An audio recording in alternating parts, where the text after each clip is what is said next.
ब्रह्ममुरारिसुरार्चितलिङ्गं निर्मलभासितशोभितलिङ्गम् जन्मज दुःखविनाशकलिङ्गं तत्प्रणमामि सदा शिवलिङ्गम्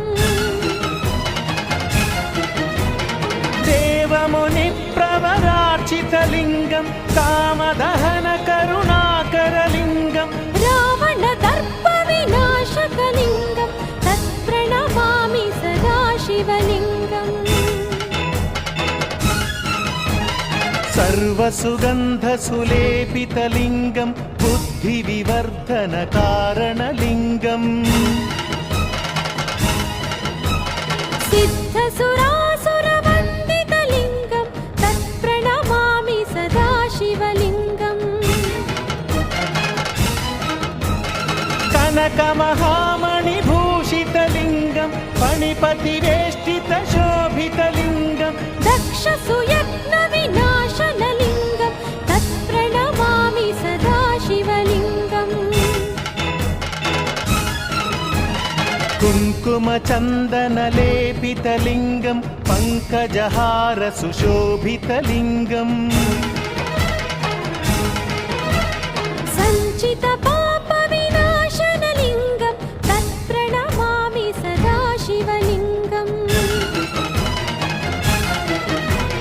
देवगणार्चितसेवितलिङ्गं भावैर्भक्तिभिरेव च लिङ्गम् दिनकरकोटिप्रभाकरलिङ्गं तत्प्रणमामि सदा शिवलिङ्गम् अष्टदलोपरिवेष्टितलिङ्गं सर्वसमुद्भवकारणलिङ्गम् अष्टदरिद्रविनाशनलिङ्गं तत्प्रणमामि सदा शिवलिङ्गम् सुरगुरुसुरवरपूजितलिङ्गं सुरवनपुष्पसदार्चितलिङ्गं परमपदं परमात्मकलिङ्गं तत्प्रणमामि सदा शिवलिङ्गम् लिङ्गाष्टकमिदं पुण्यं यः पठेच्छिव सन्निधौ शिवलोकमवाप्नोति शिवेन सह मोदति।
ब्रह्ममुरारिसुरार्चितलिङ्गं निर्मलभासितशोभितलिङ्गम्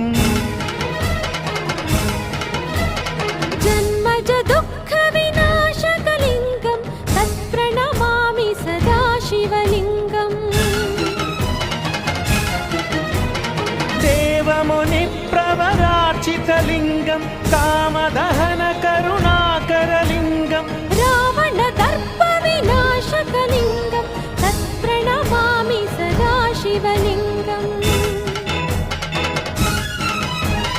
सर्वसुगन्धसुलेपितलिङ्गं बुद्धिविवर्धनकारणलिङ्गम्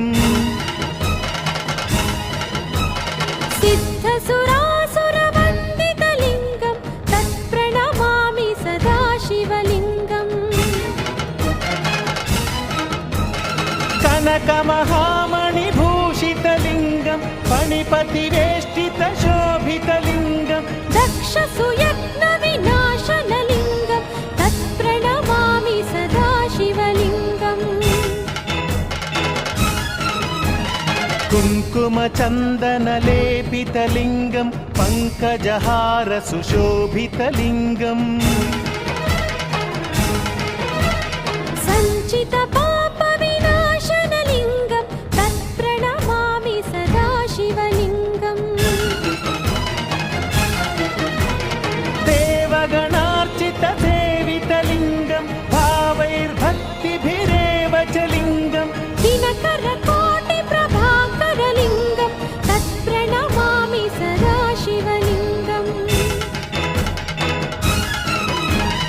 अष्टदलोपरिवेष्टितलिङ्गं सर्वसमुद्भवकारणलिङ्गम् अष्टदरिद्रविनाशनलिङ्गं तत्प्रणमामि सदा शिवलिङ्गम् सुरगुरुसुरवरपूजितलिङ्गं सुरवनपुष्पसदार्चितलिङ्गं परमपदं परमात्मकलिङ्गं तत्प्रणमामि सदा शिवलिङ्गम् लिङ्गाष्टकमिदं पुण्यं यः पठेच्छिव सन्निधौ शिवलोकमवाप्नोति शिवेन सह मोदति।